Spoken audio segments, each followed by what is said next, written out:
Nesse episódio da websérie Filmes que Ensinam, a professora Helena Teodoro fala sobre filmes e séries que podem ser usados em sala de aula como ferramentas de ensino. Ela aborda a formação dos quilombos, as escolas de samba como quilombos modernos e a resistência negra frente aos desafios impostos pela sociedade. Uma das coisas importantes que a gente tem que fazer antes de falar de cultura negra com as nossas crianças é dizer que nós viemos de uma civilização mais antiga do mundo, responsável pelos saberes da humanidade, que é o Egito. Então, para poder chegar na escravidão, primeiro tem que chegar no princípio dos princípios. Está entendendo? A gente tem que começar com o Egito, com a sabedoria acumulada e de como Grécia e Roma vai roubar do Egito o ouro, a prata, a sabedoria, a realeza. Porque todo mundo fica achando que rei e rainha, tá? Que os reis da Congada estão homenageando os reis de Portugal. Quando o rei e rainha na África tem mais de 10 mil anos e o mundo judaico-cristão tem 2024. Nós estamos no ano 10.690 e pouco, no Ifá. Né? Então, esse desconhecimento que nós temos de nós mesmos, além de ser um desconhecimento da África de ontem, é também um desconhecimento da África de hoje. No século XVII, antes do Brasil se chamar Brasil, escravos rebeldes construíram na Serra da Barriga uma terra de impossível liberdade. Aí viveram e lutaram por mais de 100 anos. Desafiaram reis, governadores e senhores de engenho. Contra tudo e todos, ergueram uma sociedade mesclando as memórias ancestrais da África distante com as lições aprendidas nas terras brasis. Neste território, livres da escravidão, homens e mulheres, conhecidos como os Negros do Palmar, escreveram a mais duradoura saga libertária de nossa história. Seu nome é Palmares. Vocês têm ideia do que seja a Serra da Barriga? Quem já foi lá? Ai, gente, eu estive lá nesse primeiro semestre no Parque Zumbi dos Palmares. É um lugar absolutamente estratégico, de difícil acesso. E o que caracterizava Palmares? Palmares era um espaço político, econômico, e enquanto o resto do Brasil trabalhava na monocultura, ele trabalhava a pluricultura, usando a terra, que usava diferentes elementos para plantar e plantando várias coisas diversas no mesmo lugar para adubar a terra. Inclusive, o acordo de Zumbi com o governador de Pernambuco era um trato de Estado para Estado. E nós nunca tivemos um reconhecimento governamental dos quilombos no Brasil como sendo espaços legítimos de cidadania de pessoas que eram injustiçadas pelo sistema. Da mesma maneira que, até hoje, negro nesse país é considerado criminoso, independente do seu grau de educação ou qualquer tipo de especialidade que tenha. Longe ainda de ser uma ameaça à ordem colonial portuguesa, os quilombolas tratavam de escapar à escravidão, criavam condições de sobrevivência e desfrutavam da liberdade que as matas lhes proporcionavam. O reencontro com sua ancestralidade.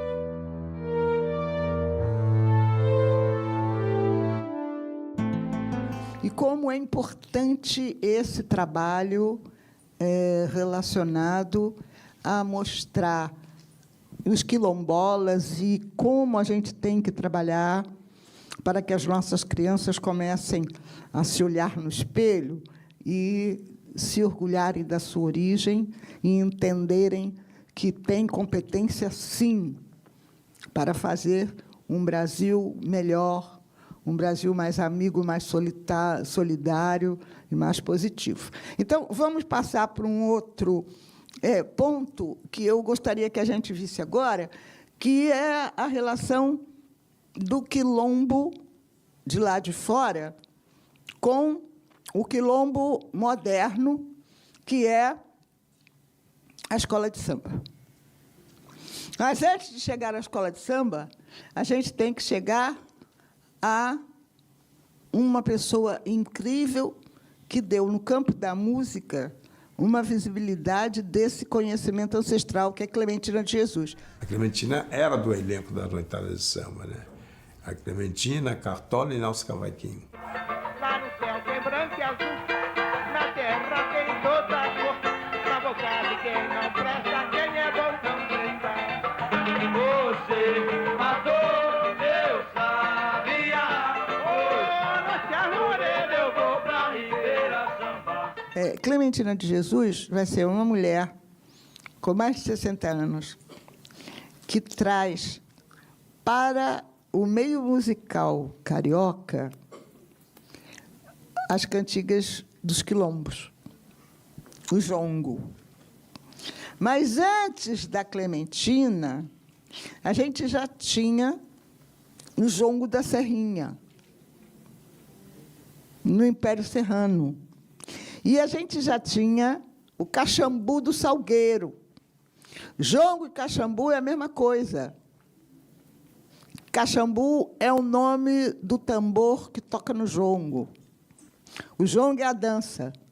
Caxambu é o nome do instrumento para a dança. Verifiquem quantos pontos que falam sobre a história do Brasil e sobre a história do negro no Brasil através dos sambas enredos.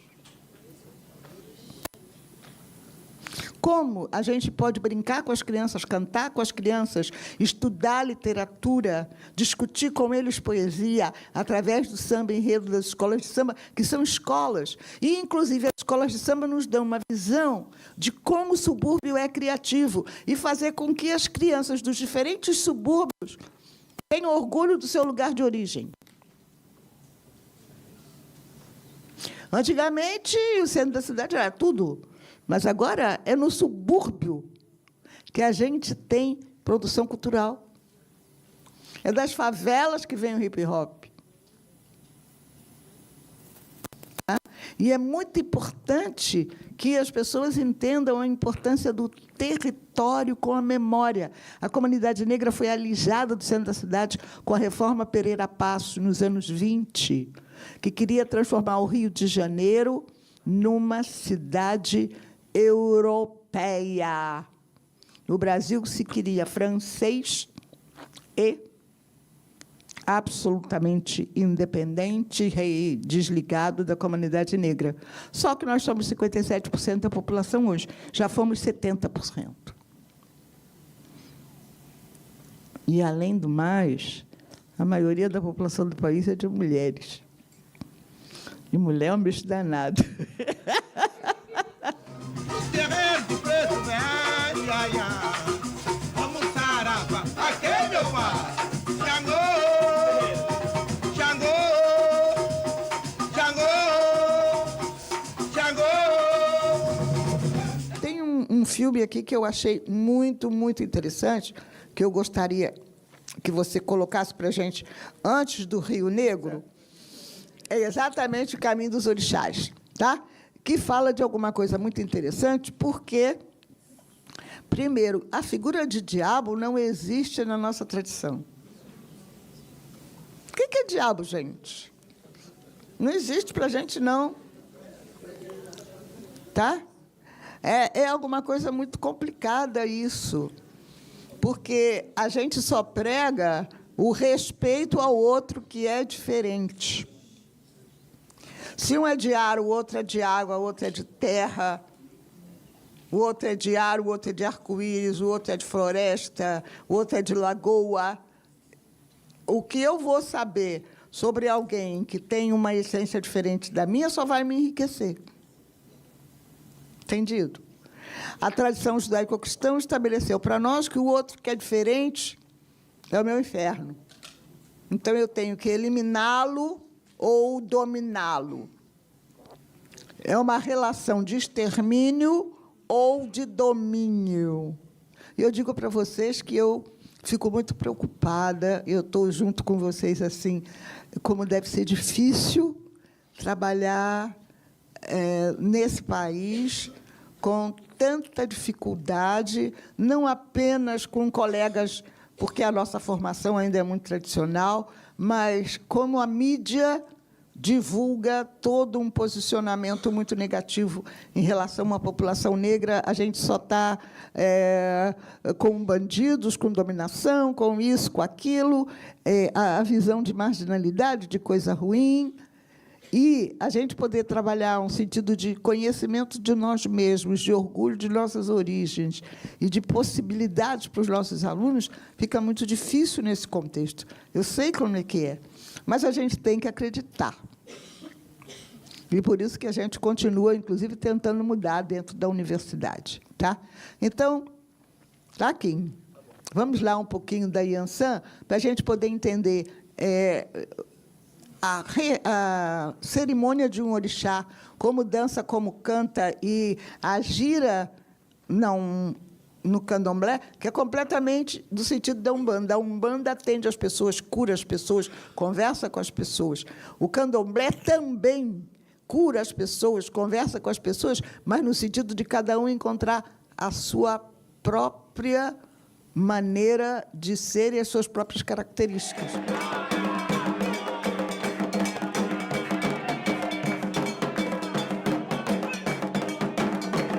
Vejam as folhas no chão, o sentido do sentir a natureza, os elementos da terra. O branco é uma referência ao Oxalá, que é o pai da criação dessa energia que cria tudo que existe na terra.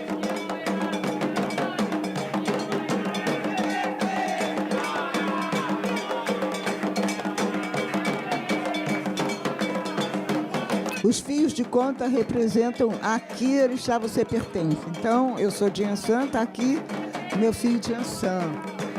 Né? Dependendo da cor, você tem um orixá correspondente e que não é igual em todos os lugares, porque se a nação é de Angola, tem uma cor, se é de Xangô, de Yorubá, é de outra. Os terreiros não podem ser uniformizados, que são territórios diferentes. Porque o que se recriou nas Américas, o que a gente tem aqui no Brasil, seja no boi do Maranhão, seja em qualquer outro lugar que haja negro, que a gente tenha a congada, a folia de reis, o jongo, o frevo, são elementos, o maracatu, de recriação da nossa memória ancestral diante de uma consciência possível, numa condição de escravizado, sem direito nenhum, durante 400 anos, e depois, quando nos dizem que estamos livres, nos tiram toda a possibilidade de crescimento, de participação política, de participação econômica, e a gente está aqui. A gente continua firme e forte, lutando. A gente conseguiu fazer a Lei 10.639, tem mais de 20 anos a lei, ela não se cumpre, mas a gente não desiste.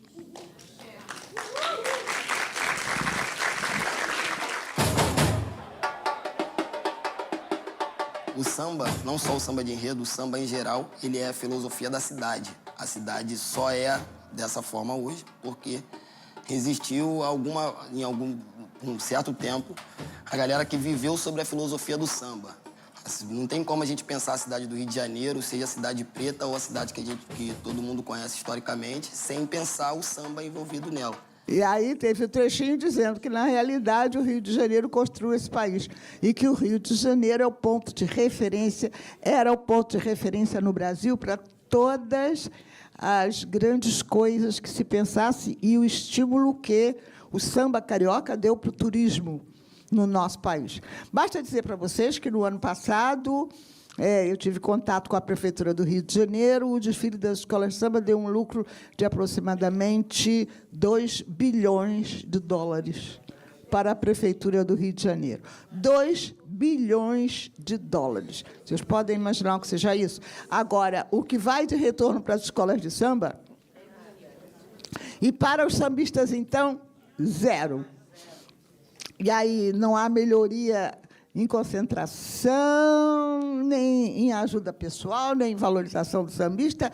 Enfim, gente, a gente tem uma luta muito grande pela frente. A figura do mestre-sala da porta-bandeira, né? A dança de uma porta-bandeira, a maneira como um mestre-sala corteja e defende o pavilhão que a porta-bandeira desfralda, tudo isso é dotado de uma sabedoria africana, de uma sabedoria negra que ainda hoje, quase 100 anos depois da fundação disso, perdura e insiste, né?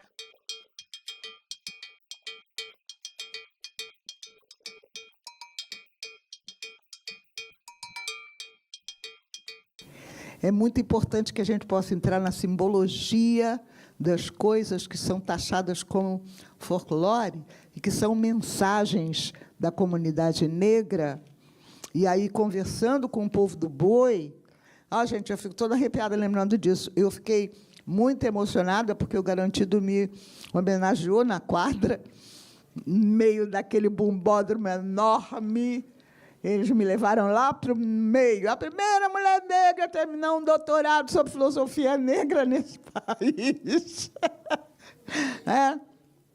E eu digo para vocês, é uma coisa mesmo que o Brasil pariu o boi-bumbá através de uma mulher negra que grita por liberdade, através de uma atitude de querer o melhor boi do Senhor, mas ela quer a língua do boi. E o que a gente faz com a língua? A língua é o direito de fala. E, inclusive, o Pai Francisco faz aliança, os negros com os índios, contra a opressão, e mostra que o boi sobrevive porque podem querer acabar com o nosso corpo, mas a nossa espiritualidade, a nossa vontade continua de geração em geração. E, por isso, nós estamos aqui hoje, no mar, à beira-mar. E eu acho muito importante essa coincidência. A gente está navegando por águas de retorno ao nosso país de origem, e vocês se sintam viajantes, se sintam num barco que permite que o nosso país possa retornar às suas origens, tendo muito orgulho do que fomos, do que somos e do que poderemos ser.